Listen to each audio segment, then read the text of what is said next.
नमस्कार. आम्ही शेतकरी या यूट्यूब चॅनलवर आपलं पुन्हा एकदा मनापासून स्वागत.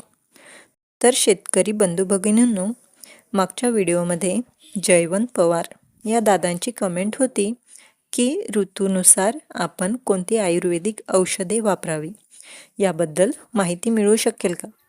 म्हणून ऋतूनुसार आपण आपल्या कोंबड्यांची काळजी कशी घ्यायची, त्यांना कोणकोणती आयुर्वेदिक औषधं द्यायची याबद्दल सविस्तरपणे जाणून घेऊयात.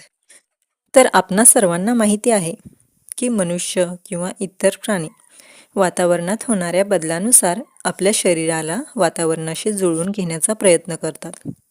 उदाहरणार्थ, जेव्हा उन्हाळा असतो तेव्हा आपल्या शरीराचे तापमान वाढल्यानंतर ती गरमी घामाच्या स्वरूपात बाहेर निघते.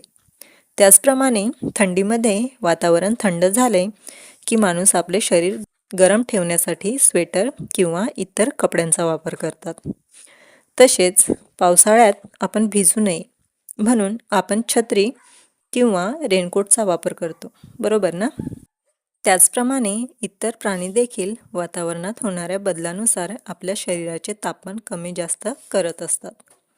आता आपणा सर्वांना असाही प्रश्न पडला असेल की जर मनुष्य आणि इतर प्राणी वातावरणात होणाऱ्या बदलानुसार आपल्या शरीराचे तापमान कमी जास्त किंवा मेंटेन करतात, तर कोंबडे देखील तसे करत असतील, यात काय नवीन.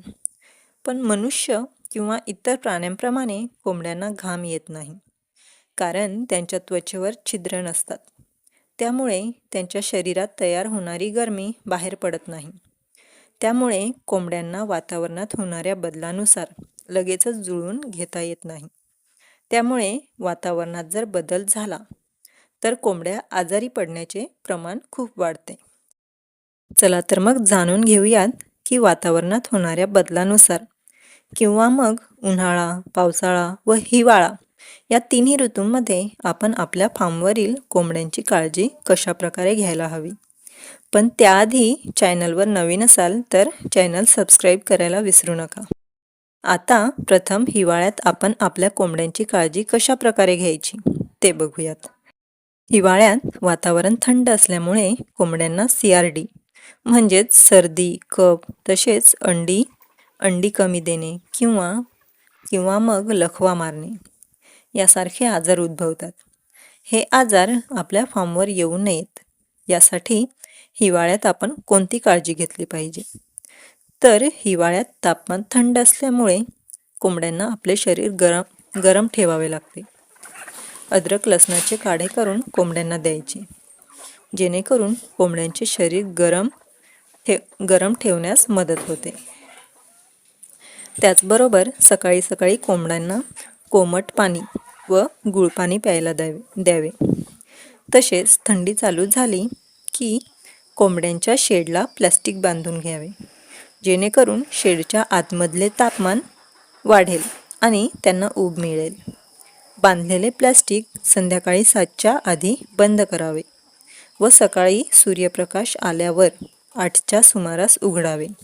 तसेच कोंबड्यांना हिवाळ्यात ऊर्जा देणारे खाद्य द्यावे. उदाहरणार्थ मका, गहू, ज्वारी, बाजरी सोबत पपई, म्हणजेच भरपूर कॅलरीज युक्त खाद्य द्यावे. आता हे झालं हिवाळ्याचं. आता उन्हाळ्यात कोणकोणते आजार येतात आणि त्यासाठी आपण कोणती काळजी घेतली पाहिजे ते बघूयात.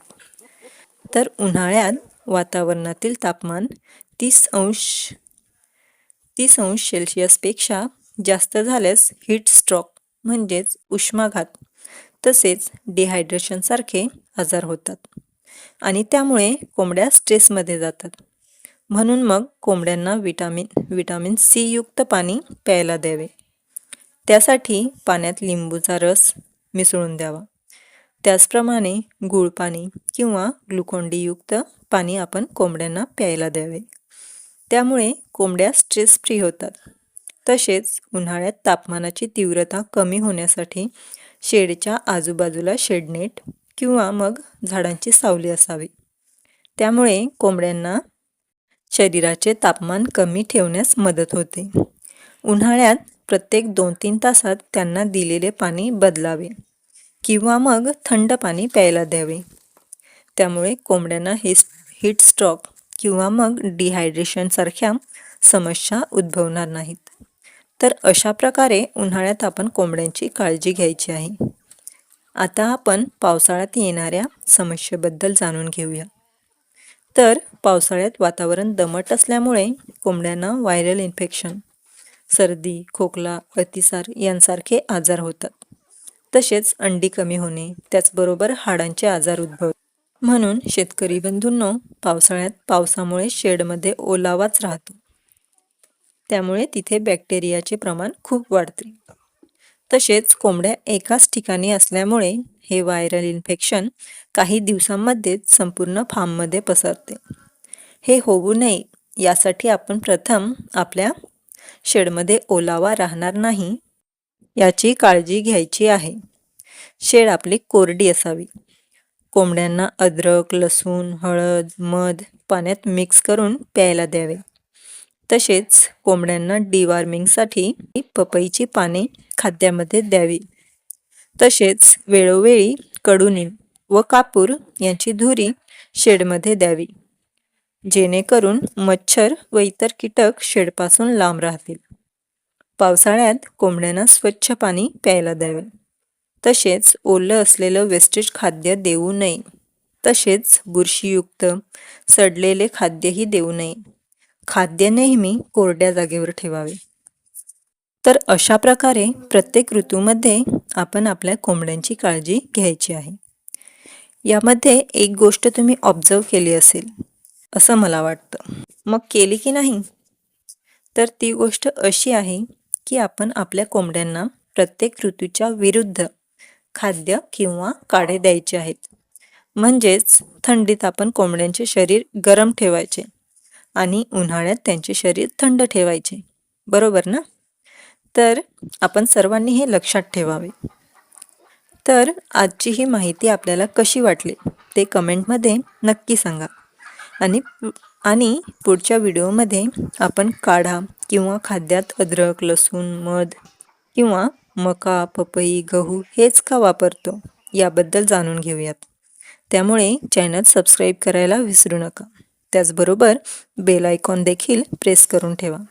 आणि आजचा व्हिडिओ आवडला असेल तर लाईक करा आणि शेअर देखील नक्की करा.